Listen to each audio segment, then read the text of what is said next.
Questions orales, oral questions. The Honourable Leader of the Opposition.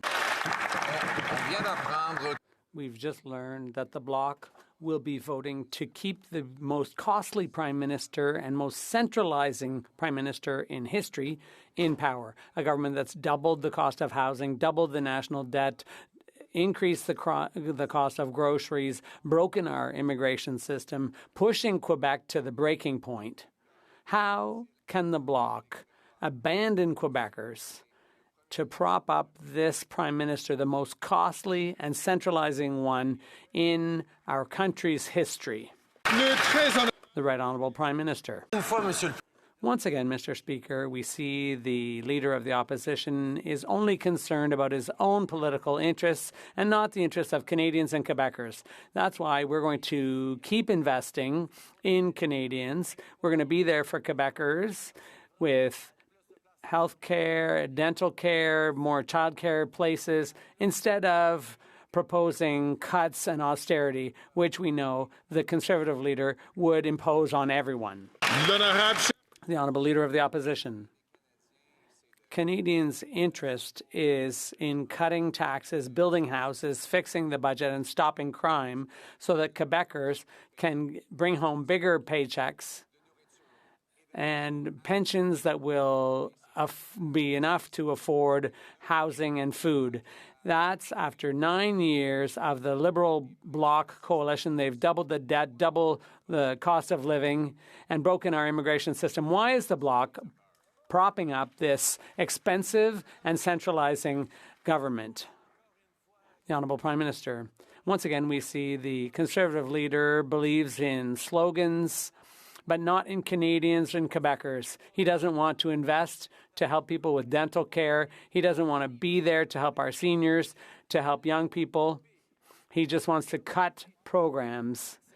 He voted against our climate action, against checks that people need, but he wants nothing to do with that. He's obsessed with his own thirst for power. We're concerned about Quebecers and Canadians, and we're working for them. The Honourable Leader of the Opposition. The NDP leader sold out Canadians to sign on to a costly coalition that doubled the debt, doubled the housing costs, sent 2 million people to food banks and 1,800 tent encampments. He voted 24 times for the carbon tax. And since he did his dramatic video, he's refused to answer 40 times whether he'd vote non-confidence. Now that he knows that the Bloc is going to keep the Liberals in power, he'll stand up and claim that he's voting against. Mr. Speaker, why won't the NDP stand up when it counts so that we can end this costly coalition and elect a common-sense government?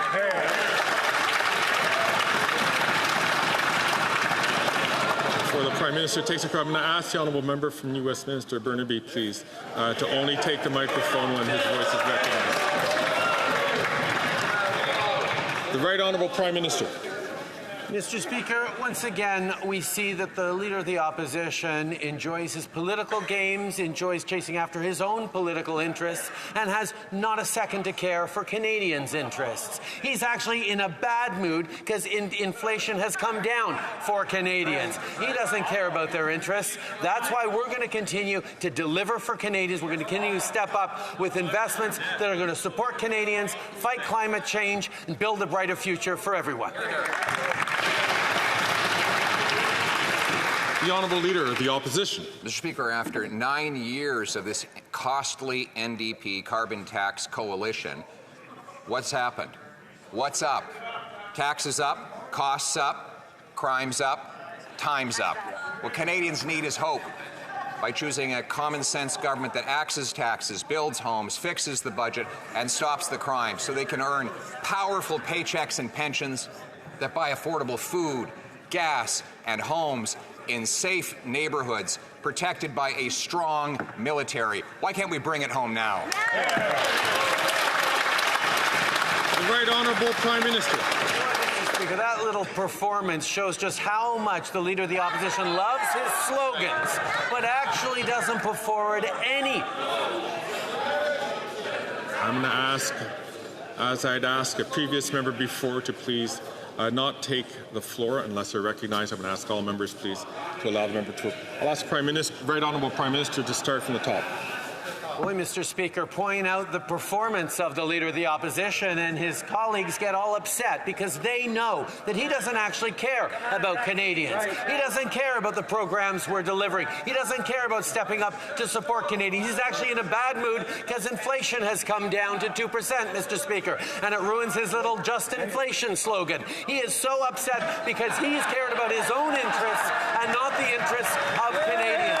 We're going to stay focused on the things that matter for people while he spins little rhymes and tosses out his slogans. We'll take this seriously like we always have.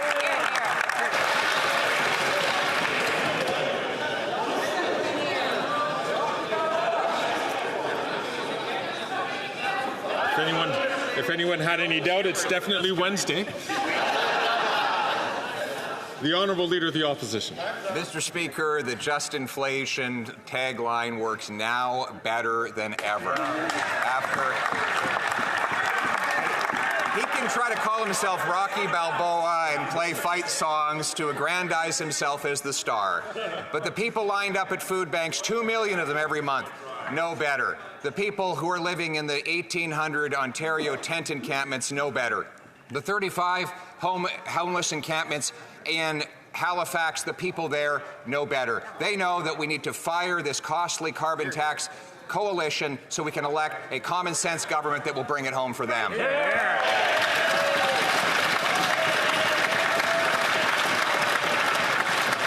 The Right Honourable Prime Minister. Speaker, he sure loves to declaim about vulnerable people and perform his empathetic supposed concern. But the reality is he is using vulnerable people for his own political gains. If he actually cared about people, he wouldn't have voted against dental care for 700,000 seniors. He wouldn't have voted against a school food policy that's helping families with $800 worth of groceries a year. He's not making the investments in Canadians. He wants to cut programs, make Canadians suffer, so he can sit in the big chair.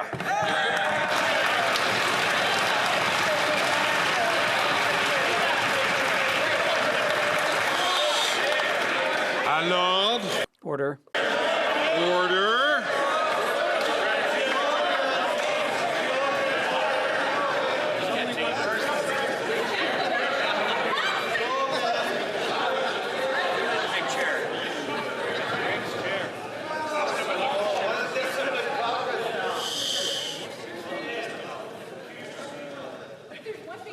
Then I have the Honourable Member for Belleuil-Chambly. The Prime Minister appointed a special envoy to fight Islamophobia, and she felt that her terms of reference included criticizing Quebec's universities for not providing for student security. Perhaps we don't see Islamophobia in the same way because some would say that this position is, strictly speaking, a liberal activist and political position. So I'd like to ask the Prime Minister, what is his definition of Islamophobia? The Right Honourable Prime Minister. Mr. Speaker, this government recognized that there was a rise in intolerance of all kinds all across the country, and we had a duty to recognize that and fight against it. That's why we appointed a special representative against Islamophobia and also a special rep against anti-Semitism.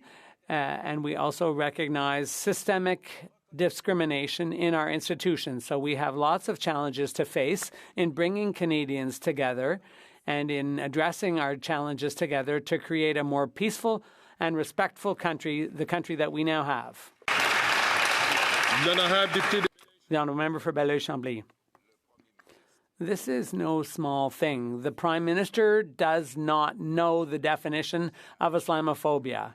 Does he think that without a definition, criticizing Quebec universities reduces Islamophobia somehow?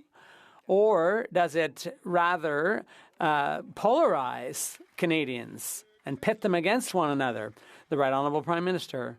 Mr. Speaker, as the member opposite knows full well, I am a proud Quebecer, and I am proud that the Liberal Party of Canada has more Quebec members than the Bloc Québécois does. So we are proud Canadians, proud Quebecers, and we know that in every institution all across country there are challenges around racism, systemic discrimination, and so on, and we need to address those issues, and that's the work we're doing because we know everyone should feel included and respected within our country, and unfortunately, we're seeing a rise in intolerance all across the country. So it's our duty, all of our duties, to come together and listen to one another. The honourable member for Rosemont-la-Petite-Patrie.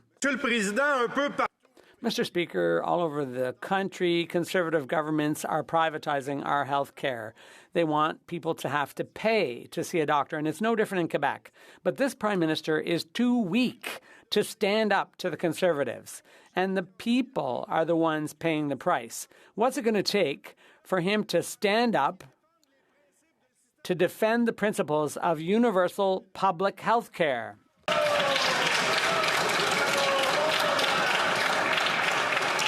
The Right Honourable Prime Minister.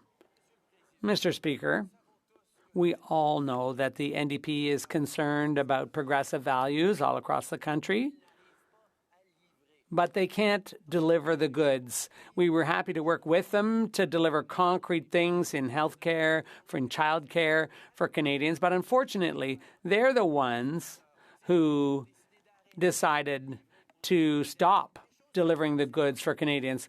Progressive things are not always easy to accomplish, but we will continue fighting to do so. We will continue to defend our public health care system, and we will keep investing in the Canadian system. But unfortunately, the NDP can't say the same.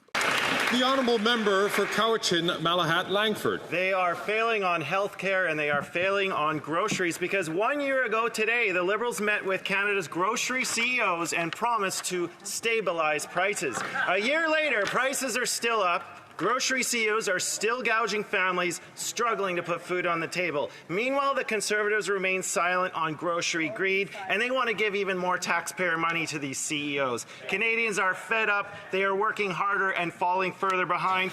Why does this Prime Minister keep caving to CEOs while Canadians pay the price? Hear, hear.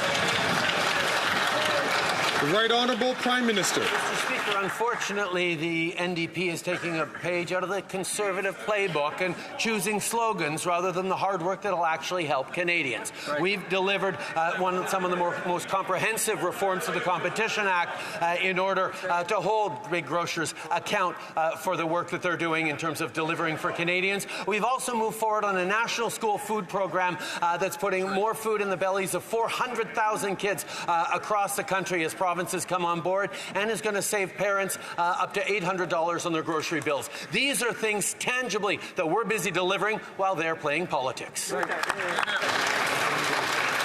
The Honourable Leader of the Opposition. April 30th, 2014. Life in Canada, home of the world's most affluent middle class, the New York Times. Yet, today, almost a decade after that NDP Liberal Prime Minister has been in what he calls the big chair, Canada's GDP per capita is actually down, while the American one is up 19%. His carbon taxes are strangling growth. How could the solution possibly be to quadruple the tax to 61 cents a litre and send more jobs and businesses south? The Right Honourable Prime Minister.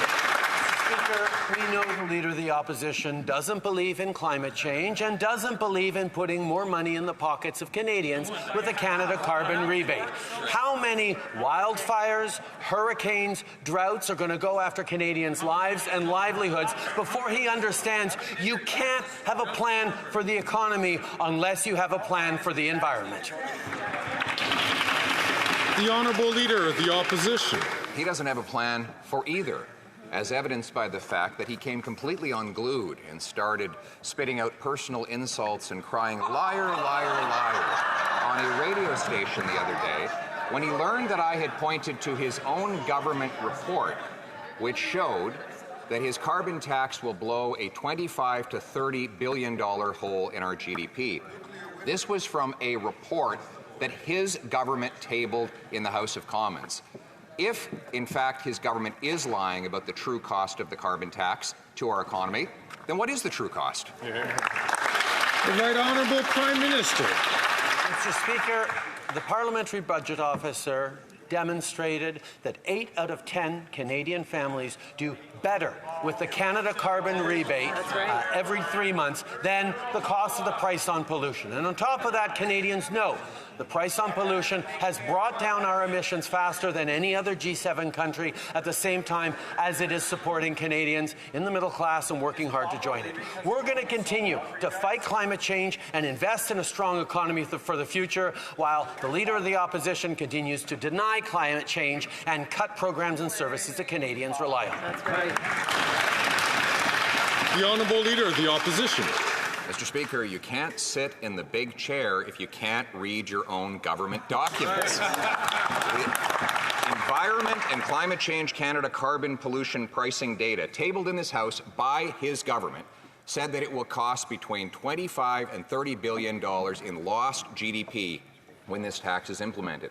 A further document tabled by his Environment Minister on Carbon Tax 2 says there will be another $9 billion hole for a total of between $34 and $40 billion. Now he screams that this is all lies. Again, if his government documents are lying, what is the true cost of the carbon tax to our economy? The Right Honourable Prime Minister.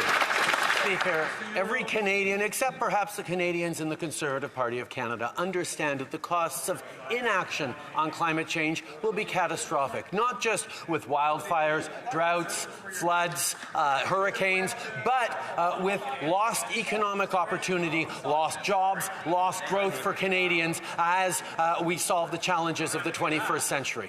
We are choosing to invest in a strong economy for the future. We're choosing to fight climate change and develop the solutions that the world's going to need to do that, while the Leader of the Opposition offers a do-nothing climate change plan that will cost Canadians billions. Hear, hear.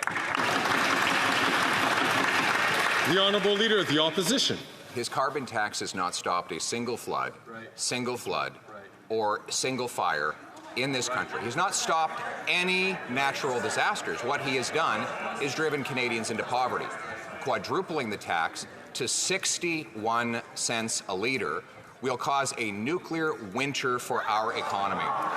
Something that his carbon tax coalition partners in the NDP have voted to bring about. So if he really is so confident in a 61 cent a litre tax, why doesn't he call a carbon tax election and let Canadians decide?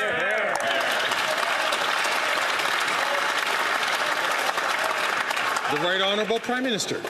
Speaker, the problem with the Leader of the Opposition is he believes in slogans. He just doesn't believe in climate change. The fact is, our plan to fight climate change is not just putting more money in the pockets of 8 out of 10 Canadians across the country, but is bringing down emissions and creating jobs and opportunity for Canadians for generations to come. His climate change denialism, his do-nothing plan to fight climate change is going to hurt Canadians. We are going to continue to build a strong economy for the future because we know fighting climate change is part of it.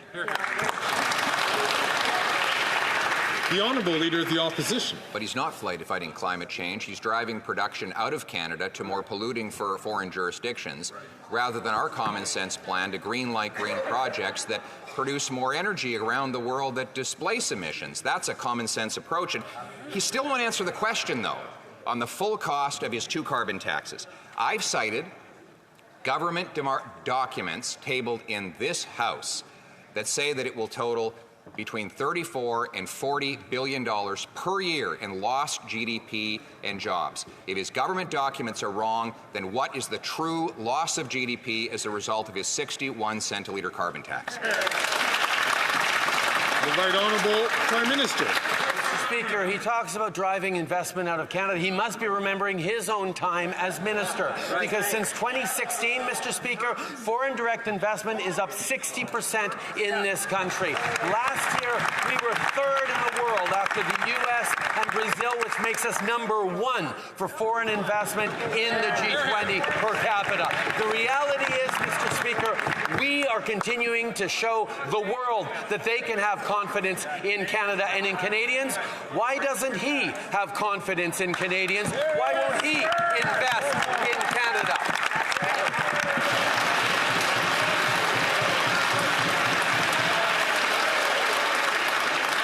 The Honourable Leader of the Opposition. Mr. Speaker, the Deputy Governor of the Bank of Canada said of Canada's investment problems, emergency break glass.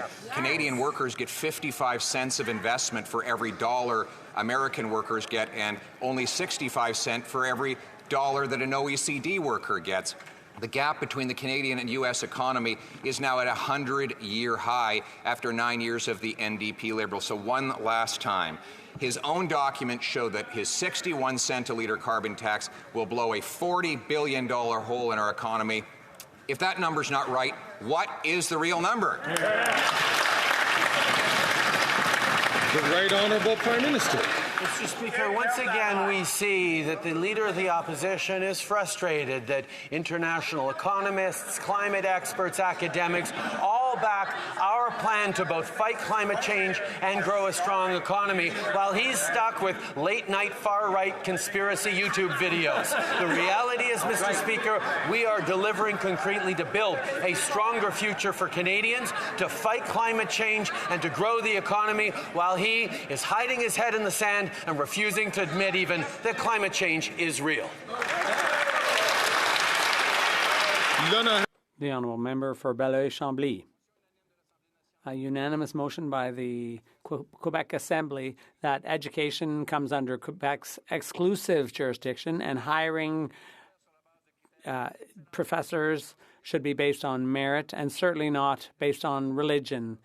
They reiterate that hiring based on religion is not only discriminatory, but it goes against state secularism. And the National Assembly repeats its request to have the special envoy on Islamophobia fired.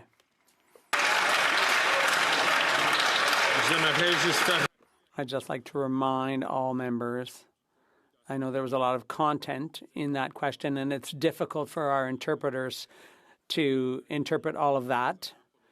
And so we should speak at a speed that's reasonable for our interpreters. Right Honourable Prime Minister. Mr. Speaker, let me be crystal clear. The universities have to hire the best possible people for the job. That's their job. But we also recognize that universities have policies that they've put in place to ensure that their staff reflect the diversity of the communities they serve. So I have full confidence in our universities, and we must always keep fighting systemic discrimination in all our institutions from coast to coast to coast. The Honourable Member for Belleuil-Chambly. Does it take 9 years to learn not to answer questions? The National Assembly of Quebec unanimously said that your person has insulted all of us. We're calling for her resignation. Are you on Ms. El-Gawabi's position against Quebec? Are you on her side and against the National Assembly of Quebec with all its elected representatives? If not, let it be known. Le Très Honorable Premier Ministre. The Right Honourable Prime Minister. To suggest in this place that a member from Quebec elected by Quebecers does not represent his constituents is an insult to this very place, and the Bloc, which was elected to this place, should be ashamed of saying such a thing.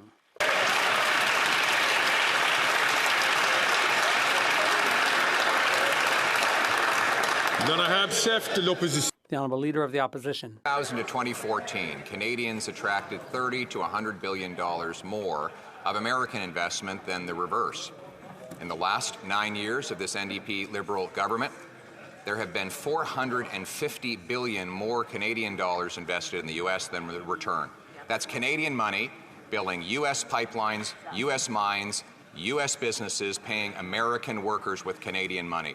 That is the consequence of a high carbon tax and a high energy price that drives jobs away. When will the Prime Minister learn that his radical plan to hike the tax to 61 cents a litre will destroy our economy further? The Right Honourable Prime Minister.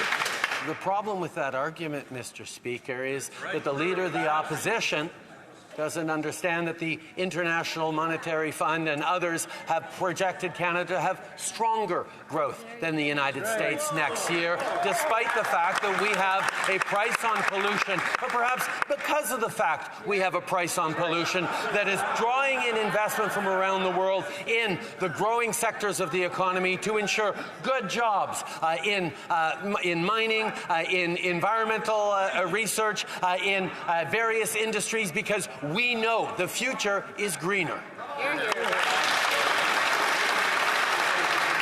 The Honourable Leader of the Opposition. Our per capita GDP is smaller than it was 10 years ago, perhaps the first time since the Great Depression that has happened. He's had the worst economic growth since the Depression. The OECD says that Canada will have the worst economic growth this year and for the next 3 decades. Our economy has dropped more per capita since before COVID than any other G7 country. Insanity is doing the same thing over and over and expecting a different result. This Prime Minister wants to quadruple the carbon tax to 61 cents a litre, which will be an economic catastrophe for this country. The Right Honourable Prime Minister. Mr. Speaker, what that little performance just showed is that the Leader of the Opposition is using his brokenest argument around Canada to explain why he would cut dental programs, cut child care, step away from any climate action, withdraw support to draw in investment. That's his excuse. The problem with that argument, however, Mr. Speaker, is Canada actually has the strongest fiscal position of any of the world's advanced economies, and our choice is putting that strong fiscal position in service of investment in Canadians, in dental, in childcare, in pharma, in...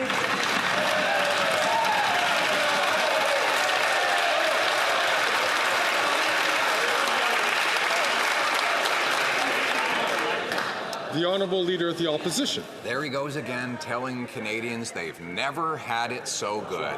It's never been so good for those 2 million people lined up at food banks. For the 1 million people every month that go to food banks in Ontario, record-smashing increases in homelessness by his own admission, after he promised a food program that hasn't delivered a single meal, despite millions spent on bureaucracy. 1 in 4 kids line up at food banks. And now, the worst. He proposes to quadruple the carbon taxes on heat, housing, fuel, and food. How much, and how much will that take from our GDP? The Right Honourable Prime Minister.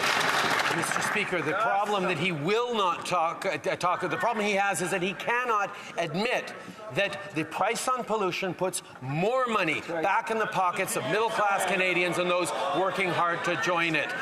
He continues to spew the line that Canada is broken, and whenever I point out that we have a strong fiscal balance sheet that we should be putting in service of programs and supports for Canadians, he says, no, we need cuts. That is not the path forward for Canada, and that's the choice Canadians get to make.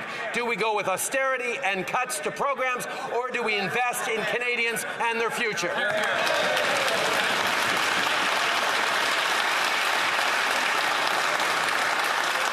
The Honourable Leader of the Opposition. Canadians who can't eat, heat, or house themselves are living in austerity now. And as to his false PMO talking point about 8 out of 10 Canadians being better off, it conveniently excludes the $25 billion per year in economic costs that his own government admits that the carbon tax imposes on Canadians. And that's why 6 in 10 Canadian families and 100% of the middle class are worse off with his carbon tax. So his documents show Canadians are worse off. If he doesn't have confidence in his own government documents, how can this House have confidence in his government?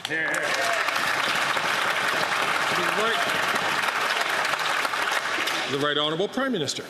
Millions of Canadians across the country have received the Canada Carbon Rebate checks that puts more money in their pockets every 3 months than it costs them on average on the price on pollution. That allows us not only to fight climate change and boost our economy in strong ways that create the innovative solutions that the world is going to increasingly rely on, but it helps Canadians with affordability at a challenging time. He would eliminate those Canada Carbon Rebate checks and put forward no plan to fight climate change. That's not how you build the future for Canada. The Honourable Member from Winnipeg Centre. Mr. Speaker, under the Liberals, housing prices in Winnipeg are out of control. The average rent for a one-bedroom suite in Winnipeg increased over 22% since last year, the largest jump in the country. Corporate landlords are buying up affordable housing and jacking up rents because they know they have support of both the Liberals and the Conservatives. Well, I can tell you one thing, Mr. Speaker, they are not the answer to our housing crisis. So my question to the Prime Minister, why is he allowing corporate landlords to price people out of their homes? Here, here, here. The Right Honourable Prime Minister. Mr. Speaker, I very much look forward to working with the NDP Premier of Manitoba on Renters' Bill of Rights. We just presented a number of measures that will directly help renters, like ensuring that rent is counted towards calculation of credit scores so people can get a mortgage, by protecting renters from landlords. We recognize, as I'm sure do the NDP, that that is largely a provincial jurisdiction, but I'm very glad to hear that the Premier of NDP, the NDP Premier of Manitoba will be stepping up to work with the federal government on delivering for Canadians in Manitoba and indeed right across the country. The Honourable Member from Edmonton-Griesbach. What is in provincial jurisdiction is what's happening in Edmonton-Griesbach, where the federal government is set to bulldoze hundreds of homes in my community so that developers get rich. These homes are on public land and are some of the last affordable units in my city due to decades of Liberal and Conservative cuts. Families like Kim's, a single mom raising a child with a family with a member of with a disability, is scared she will be homeless. Will the Prime Minister stop the dem evictions, stop selling off land to rich developers, and build the homes that people can actually afford? The Right Honourable Prime Minister. Mr. Speaker, our government put forward one of the most ambitious investments in housing that this country has ever seen. And we are happy to work hand in hand with the NDP to make sure that public lands get used for affordable housing, that we're doing everything we can to push back against provinces that are attacking public affordability of homes. We would very much like to continue working with the NDP on this matter. They're choosing to play politics with the Conservatives and put politics first. We're going to continue to work to make sure that his residents in Edmonton-Griesbach and indeed right across the country get better affordability, better homes, because that's what this federal government is focused on, not politics. The Honourable Member from Kingston and the Islands. Mr. Speaker, earlier this month, the U.S. Department of Justice revealed that Russia is funneling money to conservative media figures to push their far-right propaganda. This is a clear threat to our democracy and Canada's national security. And yet, I'm going to ask the Honourable Member to please take a seat. I would ask...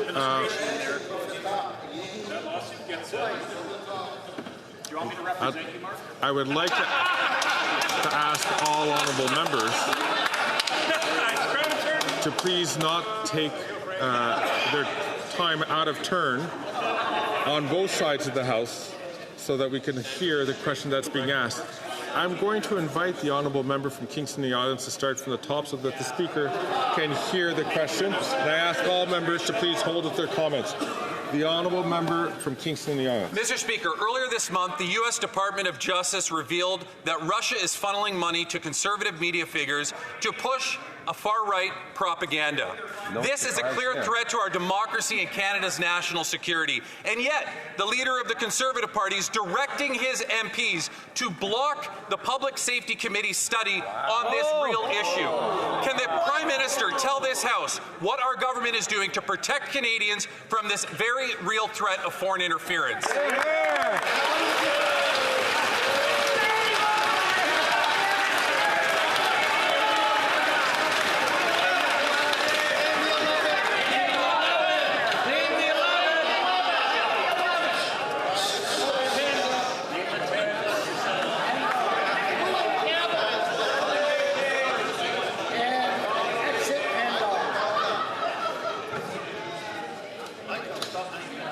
The Right Honourable Prime Minister. Mr. Speaker, I thank the honourable member for Kingston and the Islands for his advocacy on this unbelievably important issue. It's extremely alarming that Russia is pushing its propaganda in our democracy, but even more appalling that they are using far-right Canadian conservative influencers to divide Canadians.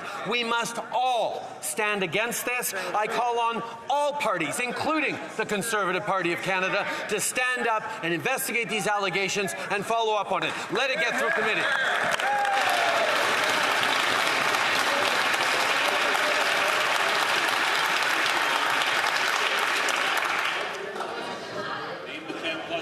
Order. The Honourable Leader of the Opposition. Under 9 years of this NDP Liberal Prime Minister, housing costs have doubled. Now, he said he was going to create a $4 billion fund to give to cities to speed up home building. So he gave Toronto City Hall $500 million. What did they do? Hiked building taxes by 42%. He gave Ottawa City Hall $200 million, so they could hike taxes by 11%. He gave Mississauga City Hall $113 million, so they could hike taxes by 22%. Why does he keep funding bloated local government gatekeepers that block housing rather than building the homes?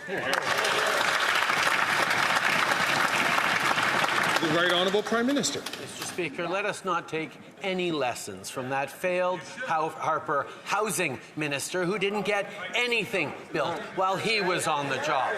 We're going to continue to do what he didn't, which is working with cities, working with provinces and territories, working with nonprofits to get homes built. That's right. The Honourable Leader of the Opposition. They're not being built. In fact, housing construction is down, way down. And he should take lessons from everyone because he has the worst housing inflation in Canadian history and by far the worst housing inflation in the G7 after 9 years in power. And now he's bloating up the same bureaucracies that have given us the slowest building permits in the G7. Why won't he follow my common sense plan to link federal dollars to housing completions to incentivize local governments to speed up permits, free up land, and actually cut building taxes? The Right Honourable Prime Minister. Mr. Speaker, the Leader of the Opposition's so-called housing plan was universally panned by experts, which is why it failed in this House of Commons. The reality is, Mr. Speaker, we have been working with premiers, working with municipalities, working with nonprofits to turn the ship around that he neglected when he was so-called housing minister. The reality is we are delivering for Canadians. We have a lot more work to do, and his slogans and divisive attacks aren't going to get any homes built for anyone. The Honourable Leader of the Opposition. Mr. Speaker, when I was housing minister, the average home price was $450,000. The rent was $950 for a one-bedroom, $1,100 for a two-bedroom. It's now doubled to over $2,000. And we built almost 200,000 homes at those rock-bottom low prices. So now, fast forward a decade, 28% of Canadians tell a RE/MAX survey they're considering leaving the country because of housing inflation doubling under this Prime Minister. So why doesn't he get his gatekeepers out of the way and follow my common sense plan to build the homes? The The Right Honourable Prime Minister. Mr. Speaker, like in so many of his plan consists entirely of slogans and personal attacks on me, on mayors, on Canadians who are working to get things done.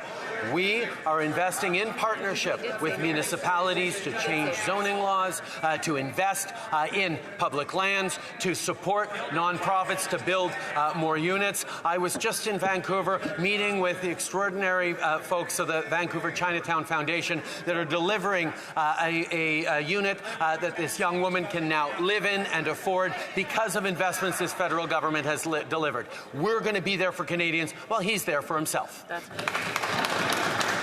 The Honourable Leader of the Opposition. La semaine dernière.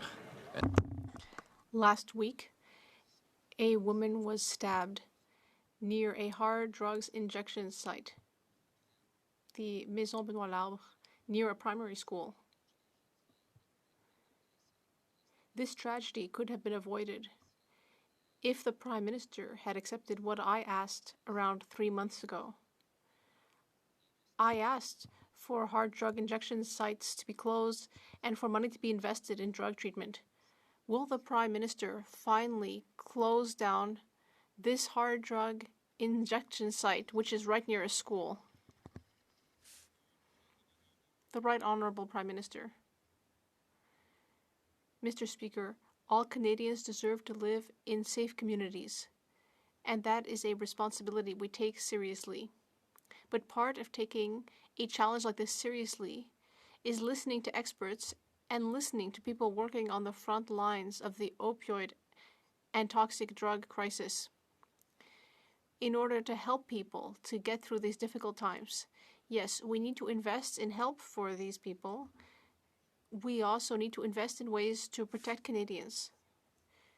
We will base what we do on science and evidence, not on ideology and politics. The Honourable Member for Belleuil-Chambly. Mr. Speaker,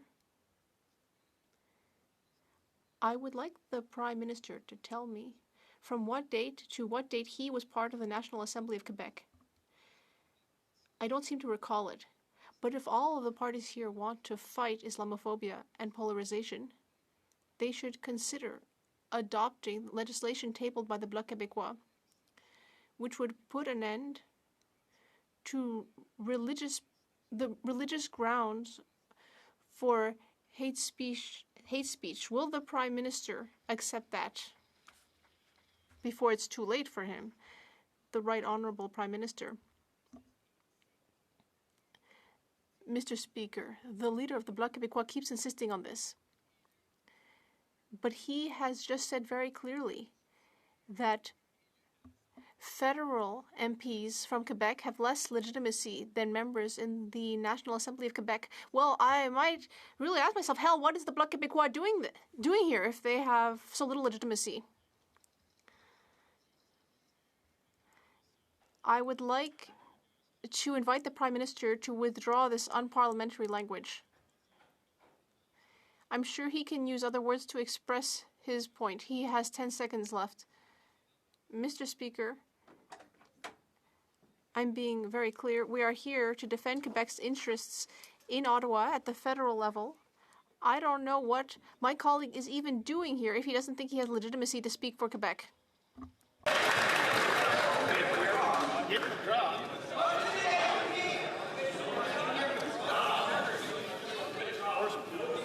Avant qu'on continue, Before going on, this is an important point. I would just like to ask the Prime Minister to withdraw the unparliamentary language. And the Right Honourable Prime Minister said, I withdraw the word. The Honourable Member for Belleuil-Chambly. Oh, the Right Honourable Prime Minister. No, I'm sorry. I used the expression mot de campagne to describe what I said, but that's not accurate. I used a different word. I would like to withdraw that. The Honourable Member for Belleuil-Chambly. Well, perhaps I was not clear, or perhaps Mr. Trudeau... No, I'm sorry. Yes, I know that the Honourable Member for Belleuil-Chambly is a very experienced member. Of course, he made a mistake. I would invite him to start over again and to respect the rules of this place. Yes, I withdraw that vulgar language. Monsieur le Président, le Premier ministre est la preuve. Mr. Speaker, the Prime Minister is living proof that we need to do more to protect French because he didn't understand what I said. I would like Parliament to adopt legislation that would put an end to religious exemptions. He is a Quebec MP here in Ottawa. He should pay attention to the fact that this is what Quebec wants. Le très honorable Premier ministre. The Right Honourable Prime Minister. Mr. Speaker, in our federal system, the reality is that we have Quebec MPs elected to represent Quebec. And they do that in Quebec, in the National Assembly, but they can also represent Quebec in Ottawa and represent other Canadians as well. As a proud Quebecer, I will continue to do my job to protect my constituents in Papineau,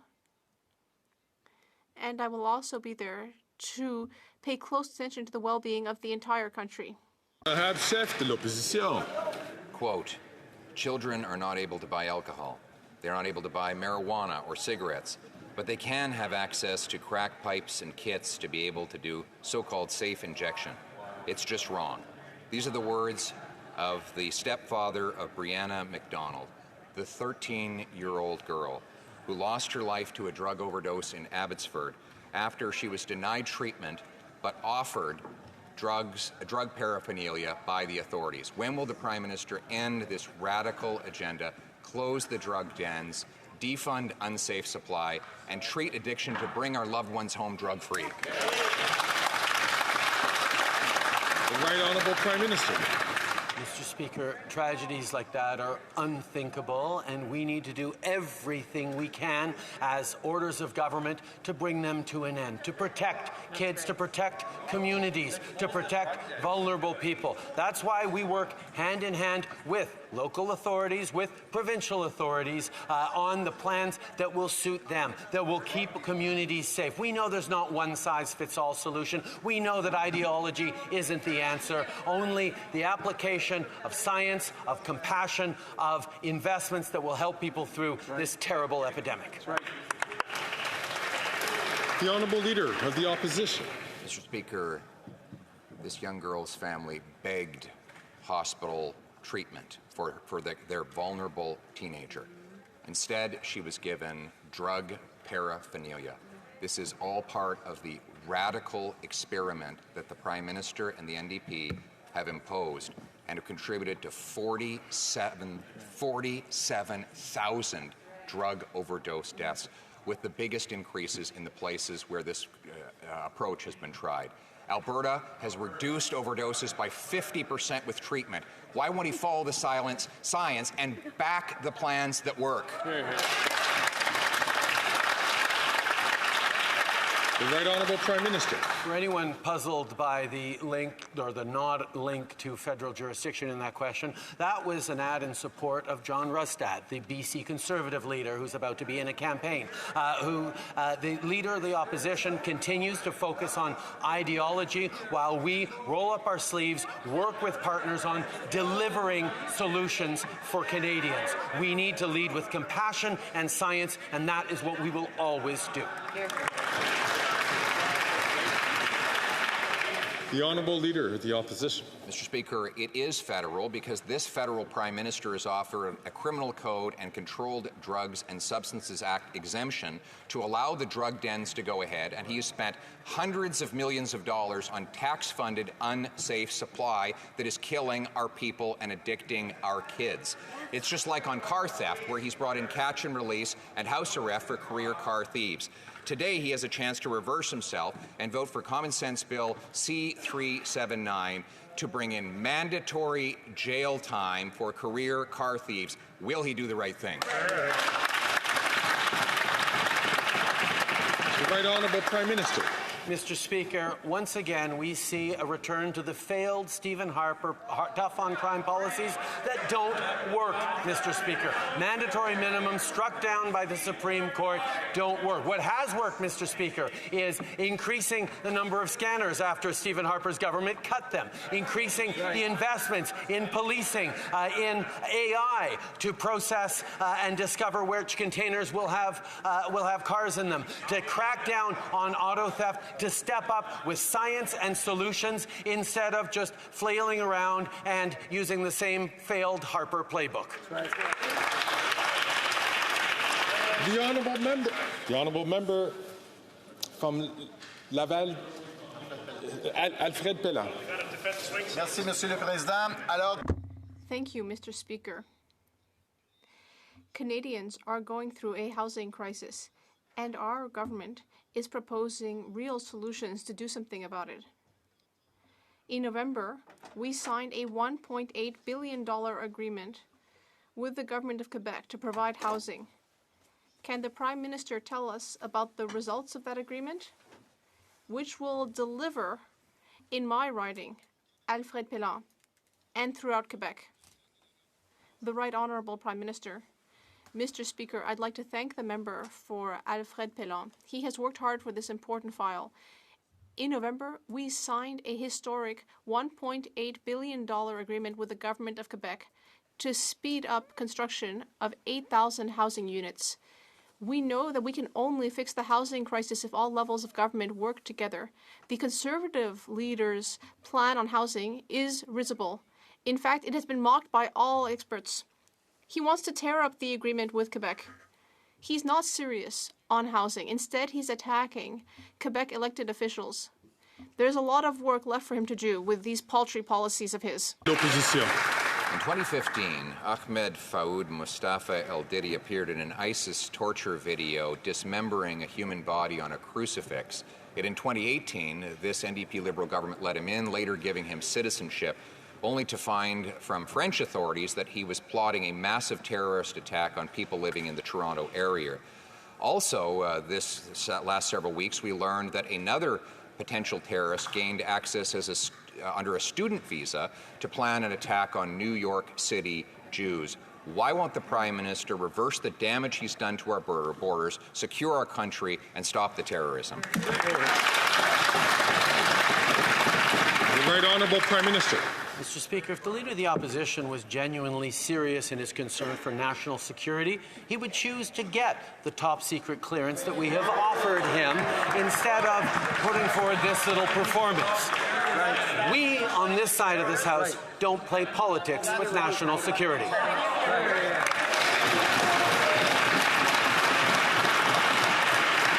The Honourable Leader of the Opposition. Mr. Speaker, Carbon Tax Carney is already getting his way.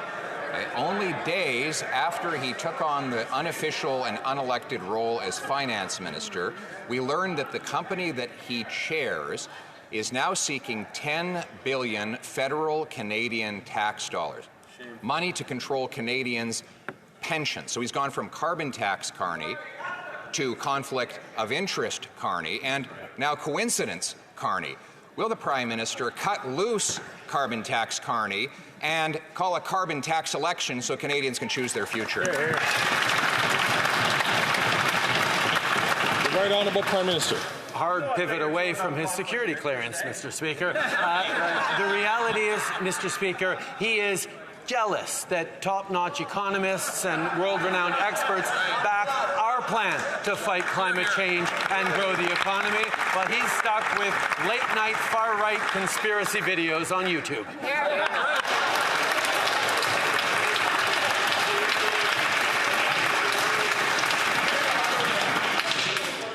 The Honourable Leader. Mr. Speaker, the Honourable Leader of the Opposition. Carbon Tax Carney has nothing to hide. Then he would simply sign up and have an ethics clearance and an ethics committee review. We've tried to bring him to the ethics committee, mais le Bloc québécois a travaillé avec les libéraux pour the Bloc québécois worked with the Liberals to stop that. Follow the conflict of interest law, but the Prime Minister refuses to swear him in as a public servant. So, if there is no conflict of interest, why won't Carbon Tax Carney do a full job as a public servant that can be scrutinized by our Ethics Commission rather than fleecing Canadians. The Right Honourable Prime Minister. So get this, Mr. Speaker. He's really cheesed that we didn't hire him for the government payroll. That Mark Carney has chosen to step up to fight with the Liberal Party against the reckless and dangerous economic plans of the Conservative Party should be an example to all Canadians. People across the country are beginning to see how ridiculous and dangerous the ideas that the Leader of the Opposition are putting forward and are stepping up to roll up their sleeves and fight back against that brokenest, austere vision of not helping Canadians, of hurting Canadians, of going back to a time where Canadians didn't have the bright future.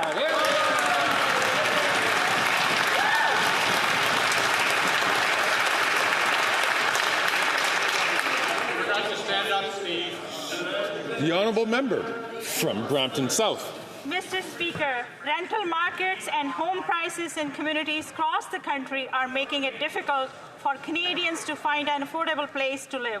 The current systems in place to guide Canadians while they make these important purchases or protect them are not enough. Can the Prime Minister tell us what protection Canadians will find in the new blueprints for renters and home buyers' Bill of Rights? The Right Honourable Prime Minister. Mr. Speaker, I want to thank the member for Brampton South for her advocacy on this important issue. This week, we released the blueprints for a renter's Bill of Rights and a home buyer's Bill of Rights. It lays out a plan to help protect renters from unfair practices like rent evictions and excessive rent increases, something the Conservative leader couldn't care less about. The Conservative leader is a failed Harper housing minister with a laughable record. Lazy politicians come up with lazy policies and failed results. That's exactly what the Leader of the Opposition is after offering Canadians.